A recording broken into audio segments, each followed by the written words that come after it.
Graça e paz, irmãos, tudo bem?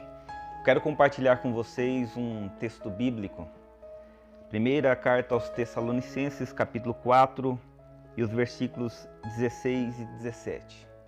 Antes, deixa eu lembrar vocês que no dia 11 de setembro de 2001, os Estados Unidos da América sofreu um atentado terrorista que resultou na queda das Torres Gêmeas e na morte de quase 4.000 pessoas. Depois disso, o ex-presidente dos Estados Unidos, George W. Bush, estabeleceu um comportamento chamado Rostos da Esperança, onde 53 crianças que nasceram naquele dia, uma de cada estado, foram fotografadas e passaram a ser os rostos da esperança daquela nação. Rostos da esperança de reconstrução, faces da esperança de restauração daquele país. No dia 11 de setembro desse ano, os Rostos da Esperança irão completar 20 anos de idade. Deixaram de ser crianças, cresceram. Diante disso eu lhe pergunto, e os Rostos da Esperança cristã? Quais seriam? Quais seriam os rostos da nossa esperança? Eu poderia citar dezenas ou centenas deles. Porém, considerando esse texto, primeira carta aos Tessalonicenses, capítulo de número 4 e os versículos 16 e 17, eu quero compartilhar pelo menos 4 rostos da esperança cristã. O apóstolo Paulo diz assim: porque o mesmo Senhor descerá do céu com alarido e com voz de arcanjo e com a trombeta de Deus. Então, o primeiro rosto da esperança cristã é a volta gloriosa do Senhor Jesus. Eu tenho esta esperança. A qualquer momento Jesus voltará. Acontece que Jesus já veio a este mundo. O apóstolo Paulo ele diz em Gálatas capítulo 4 e o versículo 4: na plenitude dos tempos, Deus enviou o seu Filho, nascido de mulher, nascido sob a lei. Então Jesus já veio a este mundo e aos 33 anos de idade ele morreu, ressuscitou, subiu para o céu e está à destra de Deus Pai. E nós cremos que a qualquer momento ele voltará. Esse é o principal, é o maior de todos, é a nossa maior esperança. A qualquer momento Jesus voltará.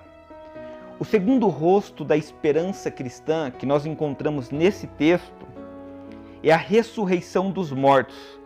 O apóstolo Paulo diz assim: e os que morreram em Cristo ressuscitarão primeiro.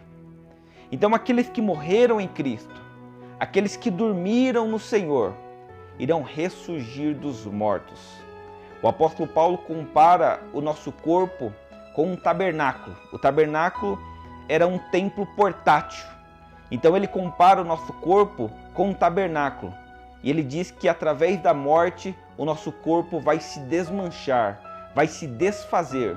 Porém, quando a trombeta soar, nós cremos, nós temos esperança que os mortos em Cristo irão ressurgir com um corpo glorificado. O terceiro rosto da esperança cristã que o apóstolo Paulo apresenta nesse texto, agora a partir do versículo 17, é a transformação dos vivos. Ele diz assim: depois nós, os que ficarmos vivos, seremos arrebatados juntamente com ele nas nuvens, a encontrar o Senhor nos ares. Então o terceiro rosto da esperança cristã é a transformação dos vivos. Se os mortos irão ressurgir, os vivos serão transformados.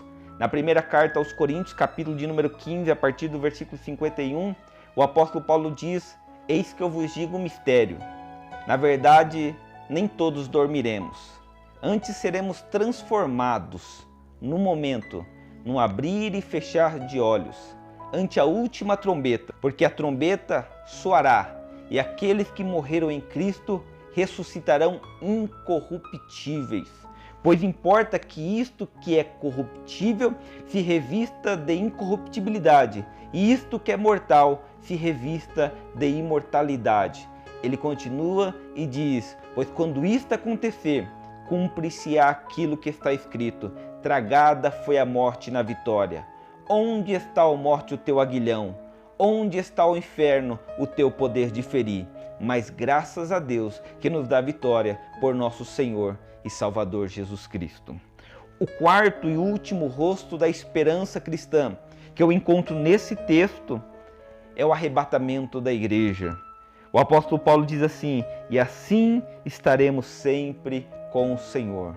Eu creio que quando a trombeta soar, quando Jesus voltar, a igreja invisível, a igreja triunfante, a igreja de Cristo, não é a denominação, não é a igreja local, é a igreja de Cristo. Ela será arrebatada, ela será arrancada dessa terra a encontrar-se com o Senhor nos ares. Sim, nós estaremos para sempre com o Senhor, em um lugar maravilhoso, onde não haverá dor, não haverá sofrimento, não haverá angústia, não haverá pandemia, não haverá enfermidade, não haverá morte. Nós estaremos para sempre com o Senhor, dizendo: Santo, Santo, Santo é o Senhor dos exércitos.